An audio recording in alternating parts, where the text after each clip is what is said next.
Good afternoon everyone. আজকে friendship day অর্থাৎ বন্ধুত্বের দিবস।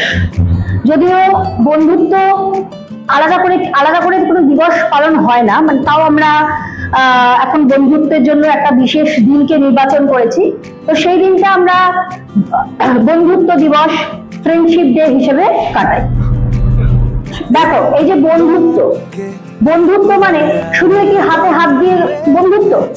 বন্ধুত্ব মানে আন্তরিক ভালোবাসা, নিখাদ ভালোবাসা। অর্থাৎ আমি সেরকমই বন্ধুত্ব স্থাপন করব যেখানে যে বন্ধু আমার সহযোগী, যে বন্ধু আমাকে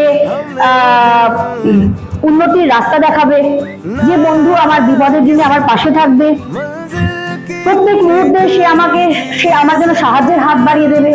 আজকে আমাদের এই বন্ধুত্বের দিনে তোমরা সবাই একে অপরের সঙ্গে প্রতিজ্ঞাবদ্ধ হও যে প্রত্যেকে তোমরা বন্ধুত্বের মর্যাদা রক্ষা করতে শিখবে। আমরা ফ্রেন্ডশিপ ডে বলি, কিন্তু আজকে শুধু একটা দিনে তো ফ্রেন্ডশিপ ডে নয়, সারা জীবন আমাদেরকে বন্ধুত্বের মর্যাদা দিতে হবে, ঠিক আছে? এবং সেটা আমরা একজন সহযোগী বন্ধু হিসেবে সমব্যথী হয়ে বিপদের দিনে পাশে দাঁড়িয়ে, হয়তো সুখের দিনে পাশে থাকতে পারলাম না, তাতে অসুবিধা নেই, কিন্তু দুঃখের দিনে আমি যেন অবশ্যই তার পাশে থাকতে পারি। এইভাবে কিন্তু আমরা একে অপরের সাথে বন্ধুত্বের ভাব গড়ে তুলবো, ঠিক আছে?